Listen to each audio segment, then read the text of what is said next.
Hello friends, நம்ம ஷார்ட்ஸில் என்ன பார்க்க போகிறோம் அப்படின்னா, அனாயன்ஸில் படிக்கிற ஏப்ரல் மே 2025 ஸ்டூடெண்ட்ஸ் உங்களுக்கான செமஸ்டர் எக்ஸாம் லாஸ்ட் ஒர்க்கிங் டேலாம் எப்போ அப்படிங்கிற மாதிரி நிறைய பேர் வந்து கேட்டுட்டு இருந்தீங்க. ஸோ அதே மாதிரி ரீவேல்யூஷன் அப்ளை பண்ணுறதுக்கான டேட் எப்போ வரும், ரீவேல்யூஷன் ரிசல்ட் வந்து எப்போ எதிர்பார்க்கலாம் அப்படிங்கிற மாதிரி கேட்டுட்டு இருந்தீங்க. ஸோ அதை பற்றி பார்க்கலாம்.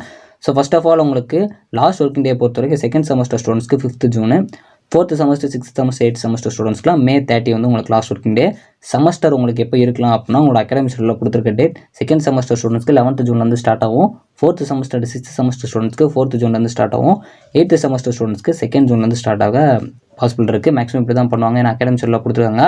ஸோ நெக்ஸ்ட்டு ஃபோட்டோ காப்பி உங்களுக்கு ஆல்ரெடி அப்ளை பண்ணியிருப்பீங்க. 9th ஏப்ரலில் உங்களுக்கு எண்டாக இருக்கும். ஸோ எங்கள் கைக்கு எவ்வளோ ஒரு ஃபோட்டோ காப்பி வரும்னு கேட்டிங்கன்னா, ஒரு 1 வீக்லேருந்து 2 வீக்ஸ் வெயிட் பண்ணுங்கள். மேக்ஸிமம் 10 டேஸ்க்குள்ளே உங்கள் கைக்கு ரிசீவ் ஆக அதிக சான்ஸ் இருக்குது, நீங்கள் அப்ளை பண்ண டேட்லேருந்து.